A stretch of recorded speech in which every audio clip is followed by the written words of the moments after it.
नमस्ते दोस्तों। आज का ये वीडियो हर उस किसान भाई के लिए बहुत ज़रूरी है जो अपनी फसल को बेहतर बनाना चाहता है, लेकिन बार बार मेहनत करने के बाद भी वैसा परिणाम नहीं मिल पाता जैसा वो चाहता है। कई बार हम सोचते हैं कि शायद बीज सही नहीं है, या पानी की कमी है, या दवाइयाँ असर नहीं कर रही हैं। लेकिन सच बात यह है कि समस्या अक्सर इन चीज़ों में नहीं होती, बल्कि उसकी जड़ कहीं और होती है। और वो जड़ है हमारी मिट्टी।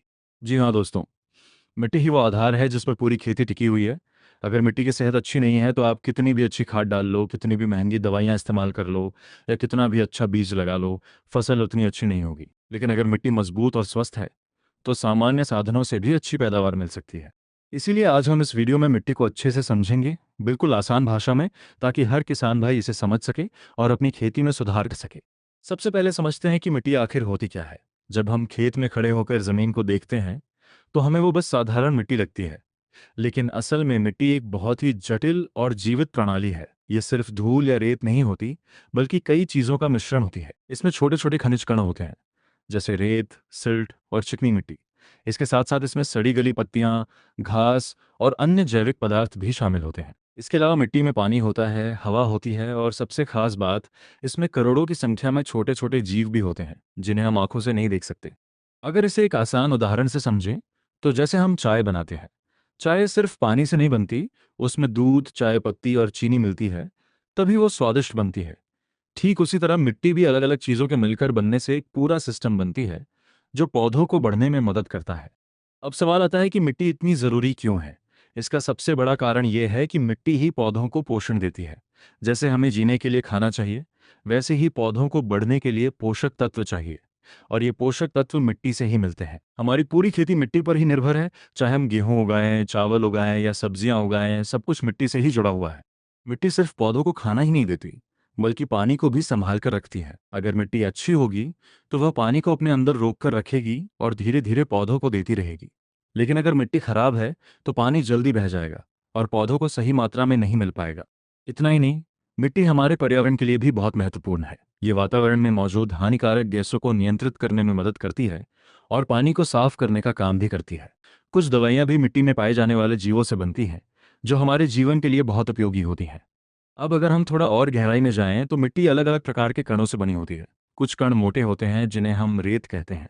ये हाथ में आसानी से महसूस होते हैं और इनमें पानी जल्दी निकल जाता है। कुछ कण मध्यम आकार के होते हैं जिन्हें सिल्ट कहा जाता है, और कुछ बहुत ही बारीक होते हैं जिन्हें चिकनी मिट्टी या क्ले कहते हैं, जो पानी को रोक कर रखने की क्षमता रखती है और हाथ में चिपक जाती है। इन तीनों के संतुलन से ही अच्छी मिट्टी बनती है। अगर मिट्टी में सिर्फ रेत ही ज़्यादा होगी तो पानी रुक नहीं पाएगा, और अगर सिर्फ चिकनी मिट्टी ज़्यादा होगी तो पानी ज़्यादा रुक जाएगा और जड़ें ठीक से सांस नहीं ले पाएंगी। इसलिए एक संतुलित मिट्टी जिसमें ये तीनों सही मात्रा में हो, वही सबसे अच्छी मानी जाती है। अब बात करते हैं मिट्टी की बनावट की।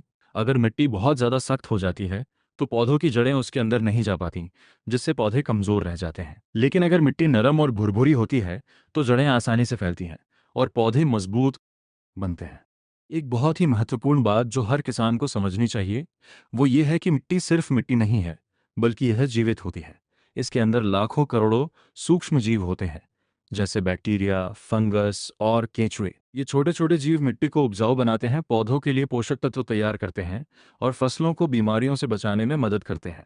लेकिन आजकल एक बड़ी समस्या देखने को मिल रही है। हम ज़्यादा उत्पादन के चक्कर में रासायनिक खाद और दवाइयों का ज़्यादा इस्तेमाल कर रहे हैं, जिससे मिट्टी की सेहत खराब हो रही है। बार बार गहरी जुताई करने से भी मिट्टी की संरचना बिगड़ जाती है और उसमें रहने वाले जीव नष्ट हो जाते हैं। धीरे धीरे मिट्टी अपनी ताकत खोने लगती है और उत्पादन कम होने लगता है। इसलिए अब समय आ गया है कि हम अपनी मिट्टी की देखभाल करें। हमें मिट्टी में जैविक पदार्थ बढ़ाने चाहिए, जैसे गोबर की खाद, कंपोस्ट या वर्मी कंपोस्ट का इस्तेमाल करना चाहिए। इससे मिट्टी फिर से जीवित और उपजाऊ बनती है। हमें ज़रूरत से ज़्यादा जुताई करने से बचना चाहिए, ताकि मिट्टी की संरचना बनी रहे। इसके साथ ही फसल चक्र अपनाना भी बहुत ज़रूरी है, यानी एक ही फसल बार बार उगाने के बजाय अलग अलग फसलें उगानी चाहिए, ताकि मिट्टी के पोषक तत्व संतुलित बने रहें।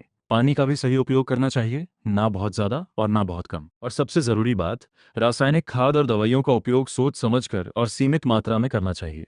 दोस्तों, आखिर में बस इतना ही कहना है कि मिट्टी हमारी ज़िंदगी का आधार है। अगर हम मिट्टी का ध्यान रखेंगे तो मिट्टी हमारा ध्यान रखेगी।